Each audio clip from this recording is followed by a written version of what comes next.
اللہ اکبر اللہ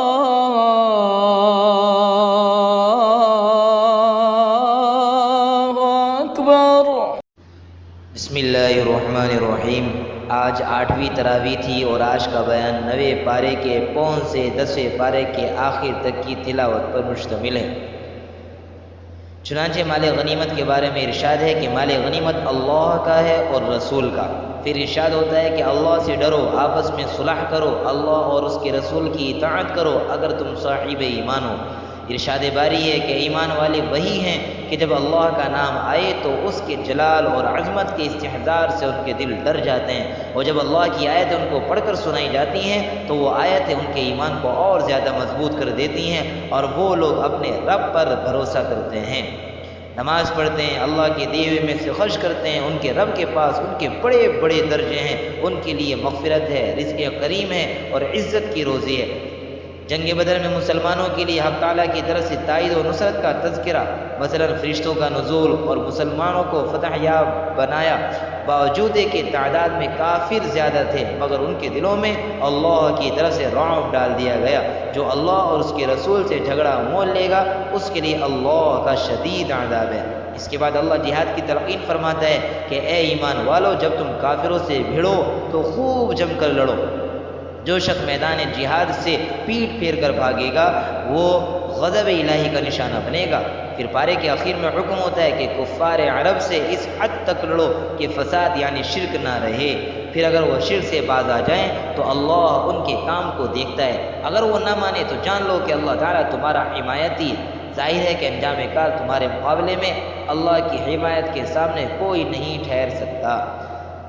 10ویں پارے کے شروع میں مال غنیمت کا حکم بیان کیا گیا کہ جو کچھ مال غنیمت تمہارے ہاتھ آئے اس میں سے 5واں حصہ اللہ کے لیے اور اس کے رسول کے لیے، تاکہ آپ کے قرابت داروں، یتیموں اور مسکینوں کے اور مسافروں کے کام آئے۔ باقی 4 حصے پوری فوج میں تقسیم کر دیے جائیں۔ پھر غزوہ بدر کی بعد تفصیل بیان کی گئی، اسی کے ضمن میں ارشاد ہے کہ اے مسلمانوں، اللہ اور اس کے رسول کا حکم نہ مانو گے اور آپس میں جھگڑو گے تو اس کے نتیجے میں تم کمزور اور بزدل ہو جاؤ گے اور تمہاری ہوا اکھڑ جائے گی۔ آگے اللہ تعالیٰ فرماتا ہے تیاری کرو کفار سے لڑنے کے لیے، جو کچھ تمہارے بس میں ہو، جہاں تک ممکن ہو سامان جنگ فراہم کرو، اور اس کے بعد اللہ کی مدد اور تائید پر یقین رکھو۔ تم اللہ کی راہ میں جو بھی قربانی دو گے اس کا اللہ کی طرف سے پورا بدلہ ملے گا۔ مسلمانوں کے جہاد کی ترغیب دی جا رہی ہے کہ اگر تمہارا عزم پختہ ہے اور تم صالح بھی ہو، خواہ تم تعداد میں تھوڑے ہی ہو، اگر اللہ پر کامل بھروسہ ہے تو یقیناً تم غالب آؤ گے۔ جنگ کے قیدیوں کو محض فدیہ حاصل کرنے کی خاطر قید رکھنا یہ مناسب نہیں ہے۔ سورت کے اختتام پر تنبیہ کی گئی کہ اللہ کی راہ میں جہاد اور ہجرت کے پردے میں مال غنیمت سے زیادہ دینی مقاصد کو پیش نظر رکھنا چاہیے۔ پھر اخیر میں وَأُولُو الْأَرْحَامِ بَعْضُهُمْ أَوْلَىٰ بِبَعْضٍ سے ایک ضابطہ بیان کیا گیا ہے، وراثت کے حقدار رشتہ دار ہیں۔ اس کے بعد سورہ توبہ شروع ہوئی۔ غزوہ تبوک سے پیچھے رہ جانے والوں کی توبہ کی قبولیت کا ذکر ہے، اس لیے اس سورہ کو سورہ توبہ کہتے ہیں اور اس کو سورہ برأت بھی کہتے ہیں، اس لیے کہ اس میں کافروں سے بری الذمہ ہونے کا اعلان ہے۔ اس صورت میں صلح حدیبیہ کا ذکر فرمایا گیا ہے۔ کفار قریش نے حسد کی بنا پر حدیبیہ کے صلح نامے کو توڑ دیا تھا۔ اللہ تعالیٰ نے فرمایا اللہ اور اس کے رسول کی طرف سے ان مشرکین کے حق میں بیزاری ہے جنہوں نے معاہدے کو توڑ ڈالا۔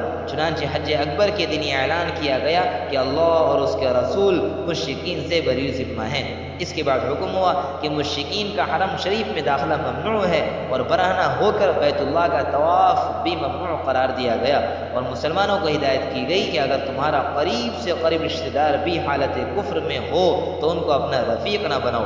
اللہ تعالیٰ حضور صلی اللہ علیہ وسلم سے فرماتا ہے کہ جہاد کے سلسلے میں لوگوں کے بیکار عذر کو قبول نہ کیجیے، یہ منافقین جھوٹے ہیں اور بہانے تراشتے ہیں۔ اے نبی، فاسق اور منافق کی قسموں کا بھی اعتبار نہ کیجیے، ہرگز یہ آپ میں سے نہیں ہیں، انہیں جب موقع ملے گا یہ آپ کو چھوڑ کر بھاگ جائیں گے۔ منافق مرد اور منافق عورتیں سب ایک جیسے ہیں، ان پر اللہ کی پھٹکار ہے، ان کی نماز جنازہ تک ممنوع قرار دی گئی ہے۔ سورت کے درمیان میں زکوٰۃ کے مصارف اور مستحقین متعین فرما دیے گئے ہیں۔ یہ 8 مصارف جو من جانب اللہ مقرر ہوئے ہیں مندرجہ ذیل ہیں۔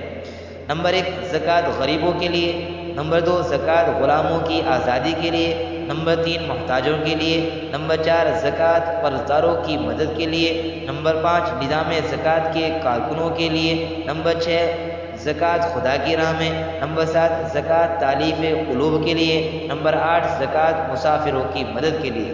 مختصر یہ ہے کہ سورہ توبہ میں یہ چند باتیں بیان کی گئی۔ نمبر 1 بعض غزوات اور ان سے متعلق واقعات کا ذکر، نمبر 2 مشرکین کے معاہدوں سے دستبرداری کا اعلان، نمبر 3 ایام حج میں جدال و قتال کی ممانعت، نمبر 4 حدود حرم میں کفار مشرکین کے داخلے پر پابندی، نمبر 5 اہل کتاب کو ایمان لانے یا جزیہ دینے کا حکم، نمبر 6 جہاد میں سستی کرنے والوں کی مذمت، نمبر 7 مصارف زکوٰۃ کا تعین، نمبر 8 منافقین کا بیان اور اہل ایمان کی پہچان۔ یہ باتیں اس صورت میں بیان کی گئی ہیں۔ اللہ رب العزت ہم سب کو عمل کی توفیق عطا فرمائے۔